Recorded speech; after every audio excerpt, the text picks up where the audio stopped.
Sa Lapu-Lapu City, tinunan sa nursing, gipusil patay sa lalaking nangawat sulod sa panimay sa biktima.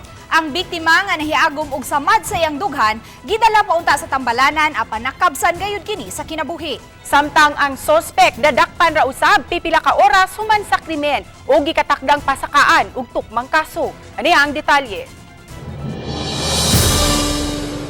Di matukib ang gibating kasakit, kaguol ug kalagot sa mag-inahang May Shelo ug Joshua Selim humanila personal nga nasaksihan ang pagpusil patay sa kawatan sa 18 anyos nga si Joanna Cyril Selim. Matod sa inahan sa biktima, nakamata na lang siya pasado alas 3 sa kadlawon nga may lalaking nangukay sa iyang bag. Mo to pagkakita nako, ako siyang gingnan, "Hoy, anak, kawatan niya anak ko." Nya kuan niya, nalabay niya akong bag, nakamata sa ding akong kamanghuran kay akong ikatulo kay tupad naman may katog. Sa iyang pagsyagit, nakamata ang iyang anak nga si Joshua ug gigukod ang kawatan. Nga ang kani siya man ni pagukod niya, iyang nakupot ang iyang hudiri sa kawatan. Nabira niya na ana niya, mo to pagkaana siya giatubang siya niya. Sige. Yanaan din siya. Samtang nagpalayo ang kawatan, gisundan kini ni Joshua apan nakapahipi kini sa ngitngit. Wa magdahom si Michelo nga ang iyang anak nga si Joanna Zaira. Kinsa natug sa kwarto niadtong higayuna, miapas usab kanila sa gawas o gion ang flashlight sa iyang cellphone aron pag-iwag sa ngitngit nga daan, diin didto di ay nagpahipi ang kawatan. Ako kabantay ako manghod ni apa sa dayon na dito singit-ngit nagbarog. Nag flashlight pag ana na ko. Nigawas lang kalitong kawatan niya giilog yung cellphone. Yan ibutok. Pero ako kay ba ako tong manghod kingit-ngit kayo. Daling gidala sa tambalanan si Joanna Zaira apan nakutluan gayud sa kinabuhi tungod sa samad pinusilan sa wangbahin sa iyang dughan. Samtang ang suspitsado nga si Rodel Quizon, 42 anyos, nasikop ra usab dayon sa Lapu-Lapu City Police sa sitio Tayud Talamban sa Cebu City napo ka oras human sa hitabo.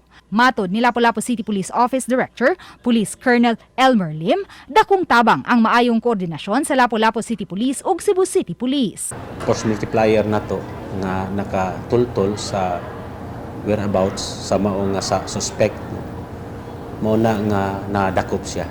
Ang suspitsado sa iyang bahin, mipasabot nga dili niya intensyon nga mopatay, apan napugos lang siya sa sitwasyon. Di ko intention ko silon ma'am. Gusto jud ko makabuhi ba? Makaipsat kay di ko makadisgrasya.